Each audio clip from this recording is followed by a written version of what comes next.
credibility in this situation is worse than losing your job. Was it over with the Germans bomb Pearl Harbor? The castration of the Major League Baseball managers, we know it. Ask me about my winner.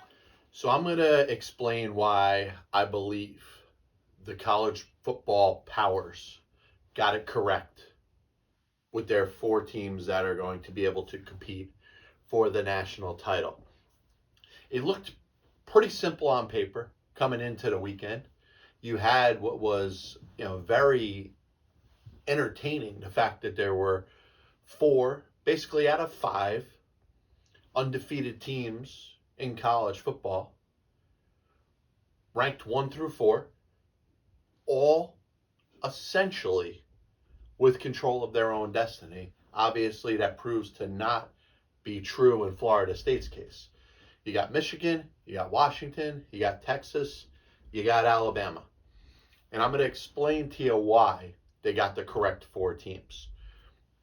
There's a thing called precedence that's been set throughout the world of college football, and it's existed for well over 100 years, but certainly more in a modern format where you're getting 2 teams to play each other for the national championship, which obviously, for years upon years upon years, that wasn't the case. But in the modern format, the way it's set up, it's set as a better of the 2 evils for a team to lose a game earlier in the season than lose a game later in the season, which explains Texas and Alabama being in over Georgia. Now, doesn't make it right.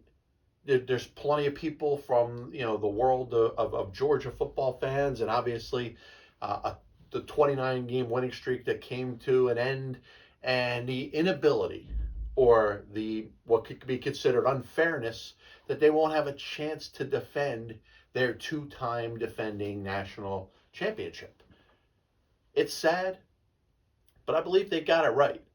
And if you look back at the past times, and we're not going back that far, like I said, the BCS, was only existed for a handful of years. It's not like the BCS system and the CFP, goes back to 1894 when it was the world of Penn and other Ivy League schools that were dominating the world of college football.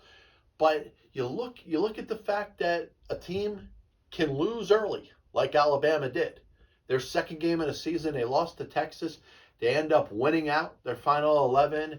And, of course, they win the SEC title in a game over Georgia that I believe wasn't as close as the final score was. And I thought that was an element that has to be considered, too.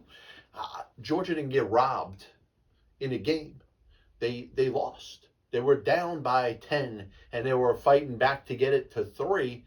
They never really had that chance to move down the field and be able to take the game from Alabama. But it's not really what I want to talk about now. I'm very interested in the sentiment of other college football fans, but what I don't really want to hear from is people that have a distinct bias. Obviously, this exists in a world of sports.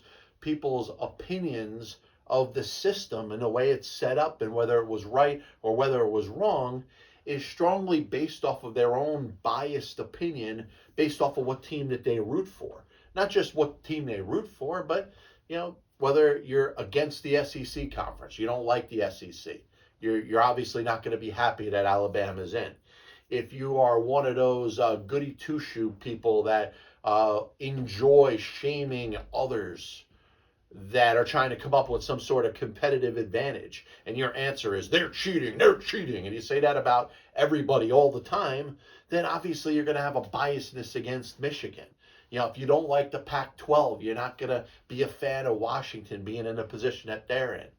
And, there's biasness that exists amongst fans, which are going to be the centripetal force of an individual opinion. But I believe the naysayers and then the people that actually put this together, the ones that were making the decisions, I think they got it right. Texas is getting rewarded for beating Alabama earlier in the season. They're not, they end up losing a game to Oklahoma. They're not penalized for that. And then, of course, it's all about the teams that aren't in it. anymore. Georgia. Listen, Georgia just lost a game at the most inopportune time. Georgia could have made it easier for themselves. They could have beat Alabama. And had Georgia beaten Alabama, I think it would have been very difficult to come up with a scenario where you wouldn't have had the 4 undefeated teams in the playoff. Washington took care of business, of course. Michigan did what they had to do.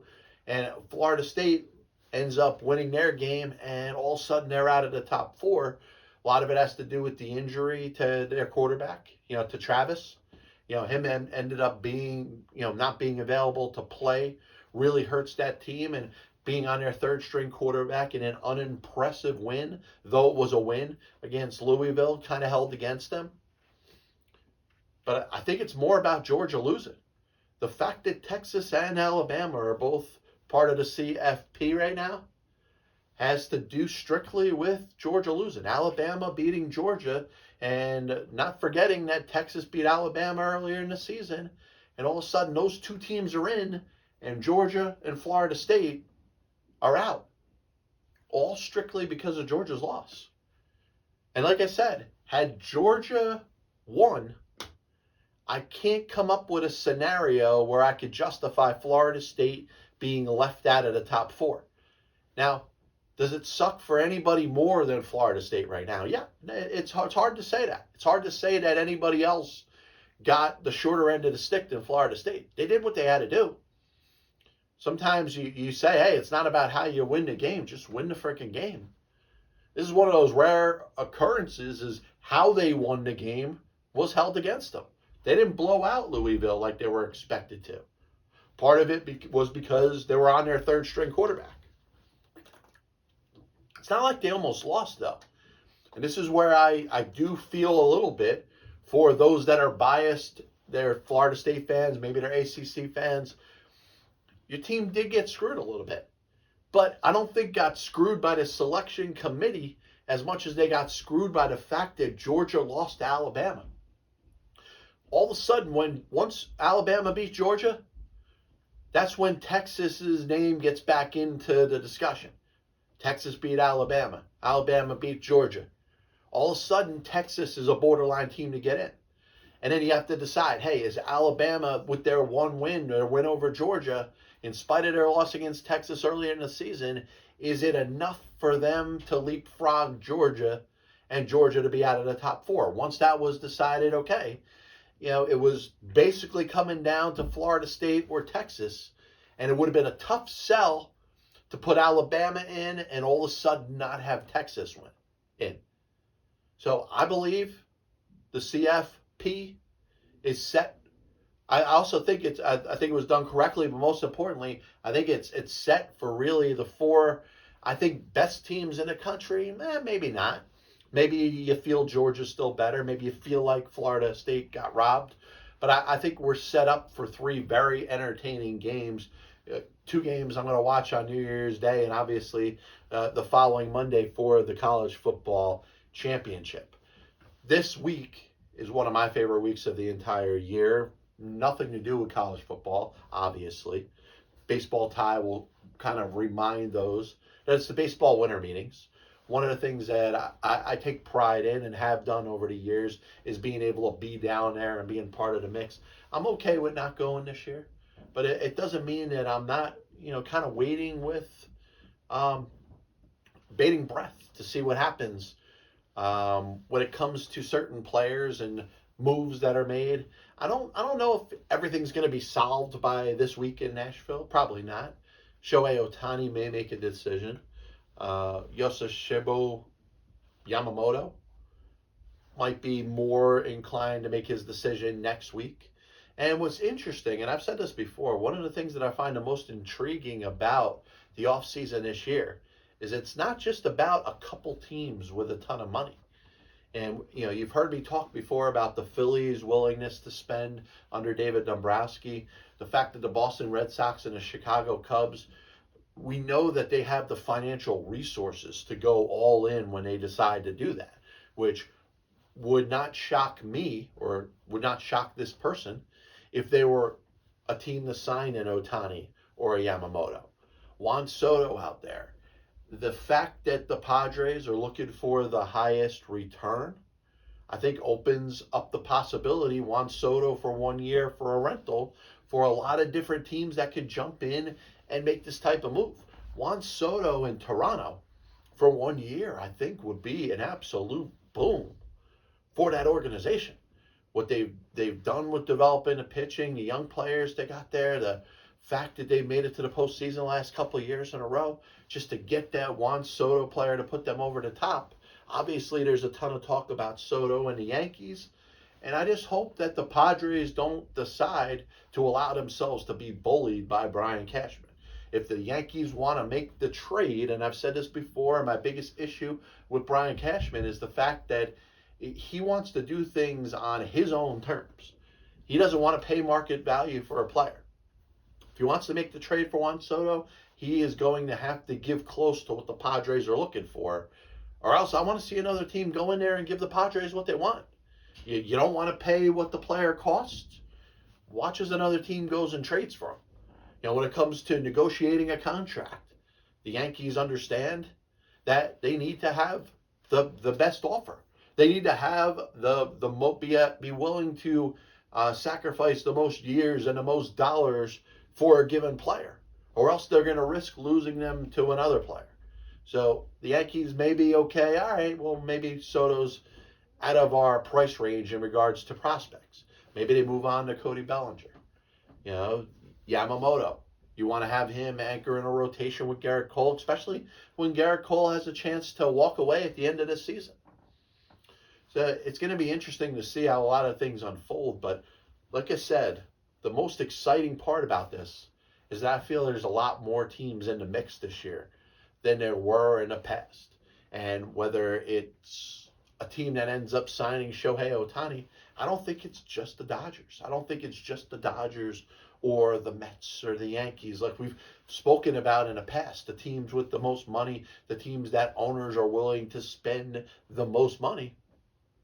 Like I said, it wouldn't shock me if Philadelphia got involved. It wouldn't shock me if Boston or Chicago got involved. It wouldn't shock me if the San Francisco Giants said, to hell with it.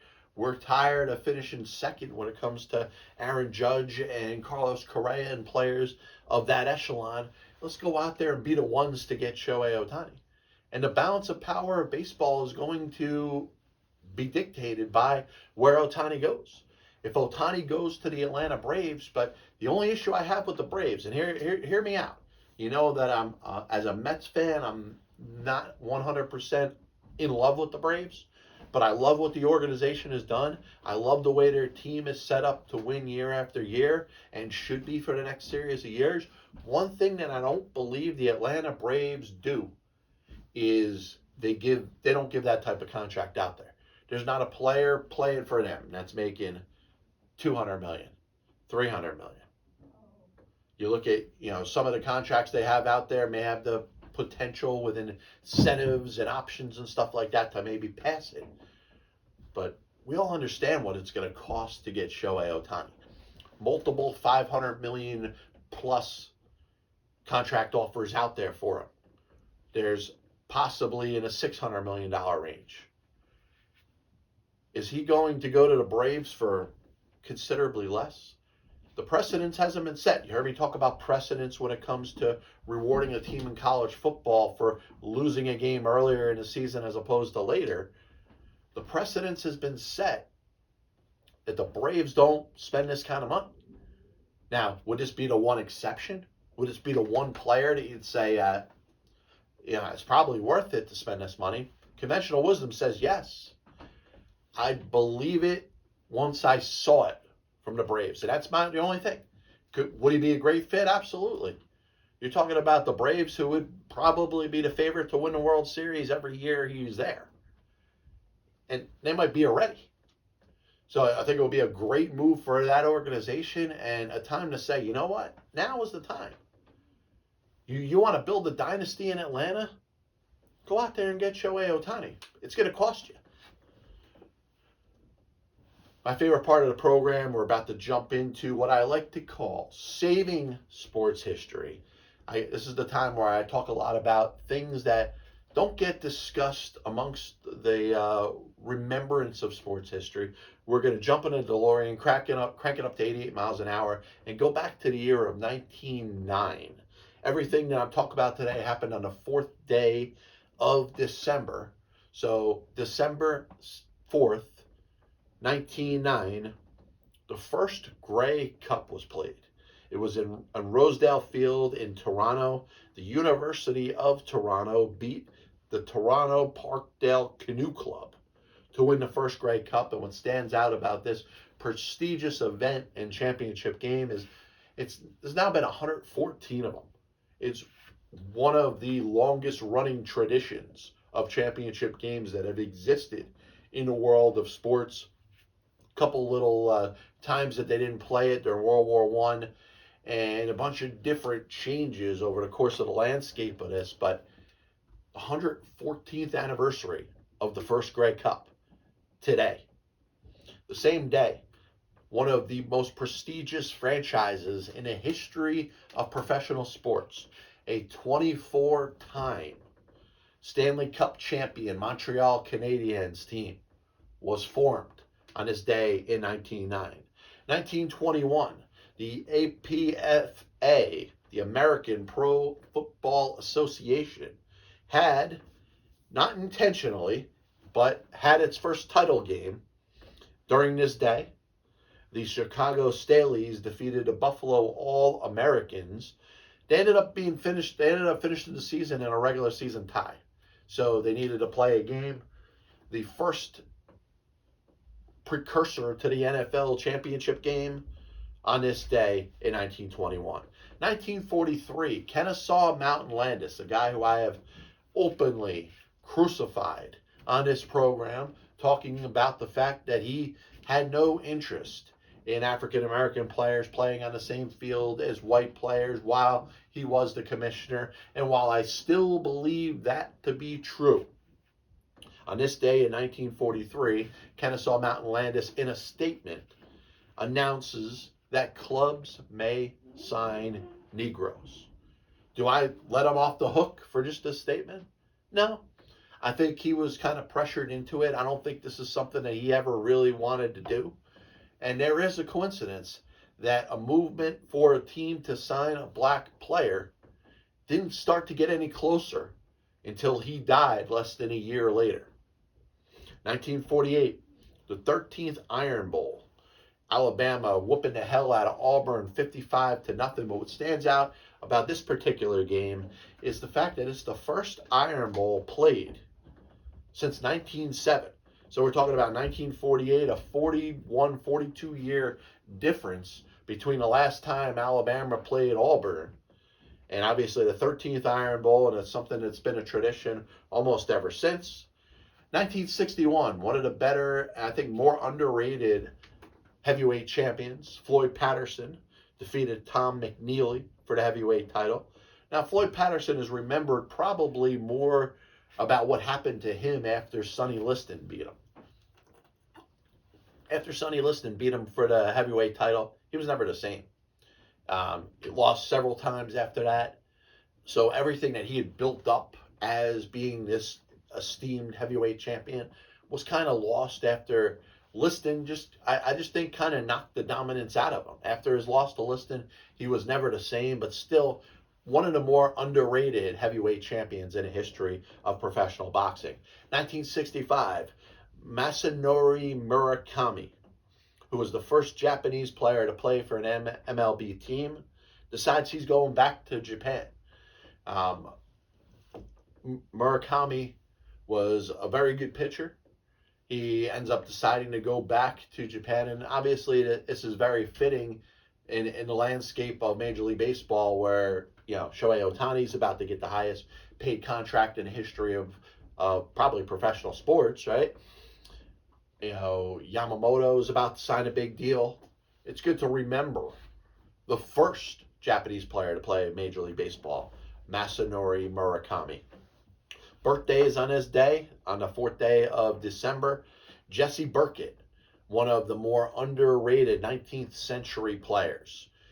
Three-time batting champion in the National League. He had 240 hits in a season, which was the record up until George Sisler broke it. One of the more underrated hitters in the history of professional baseball. I got him ranked in my top 100 when it comes to the top offensive position players of all time. 1923, Eagle Keys was a Canadian Hall of Fame linebacker. Very, very good, very underrated. He was born on this day in 1923. Bernard King, Hall of Fame basketball player, known for his time, of course, with the Washington Bullets and the New York Knicks, born on this day in 1956. 1957, Hall of Fame relief pitcher Lee Smith, who I looked at his track record and his career. I thought he was just as good as Bruce Sutter, just as good as Raleigh Fingers, just as good as Goose Gossage. Now, one of the things that hurt him in his Hall of Fame case was the fact that really the second half of his career, baseball changed. Didn't go with the 2-inning relief pitcher, 2-3-inning closer to finish the game. Lee Smith spent the last couple years of his career pitching 1 inning when the game had kind of changed. And that wasn't his fault, but he wasn't looked at the same, within the same respect as Gossage and Fingers and Suter and others like that. So I'm glad Lee Smith's in the Baseball Hall of Fame, born on this day in 1957. Shannon Briggs, former heavyweight champion boxer, born on this day in 1971. And I think of Shannon Briggs, and unfortunately, it was a fight between Shannon Briggs and George Foreman that really began my descent when it came to my interest and my love for professional boxing. You know, George Foreman, yes, in a fight against Axel Schultz, I thought was given a decision that probably should have gone the other way. And I thought this was retribution to it. A fight that I watched, and it seemed like Foreman had won the fight. And it was almost like to get Foreman back for the inadvertent decision that was given in his fight against Axel Schultz. And if I said his name wrong, I apologize. Axel Schultz. They gave the decision to Shannon Briggs. Stopped following boxing pretty much after that. 1984, Hall of Fame offensive tackle Joe Thomas was born. He was recently inducted into the Pro Football Hall of Fame. Congratulations. One of the best offensive linemen in the history of the sport. And we talk about those that we've lost on this day. 1944, Roger Bresnahan, one of the better catchers of the late 19th century, early 20th century. Was known to be the first to wear shin guards, was known to be one of the first, if not the first, to wear a batting helmet. Died on this day in 1944.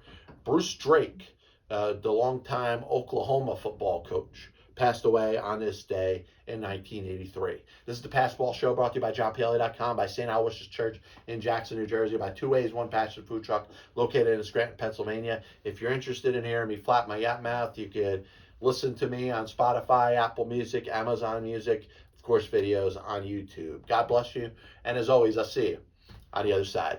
Chris Bryant was on the Chicago Cubs roster opening day. I have many leather-bound books. My apartment smells of rich mahogany.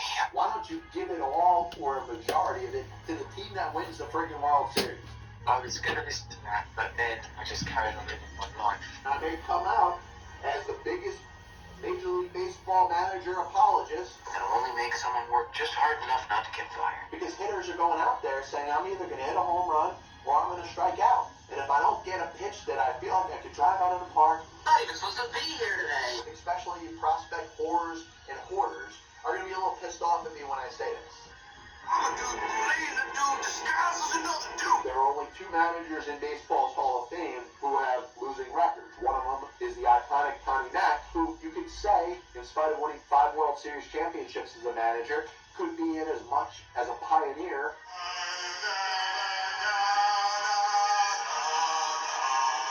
And what side of the spectrum they're on. Were they pitching? Were they batting? If your favorite team was pitching and a ball got inside to hit a batter, there's no way that could have been on purpose. But if you were a fan of the team that was batting and a ball got inside and hit somebody or went behind somebody's head, absolutely 100%, unequivocally, that pitcher was throwing at him. They put their tail between their legs fans decided they're going to do exactly what they're told. You damn well right better give him a contract extension. You damn well right better make him the manager over the next series of years. 35 years ago, I could have loaned your parents the money for an abortion.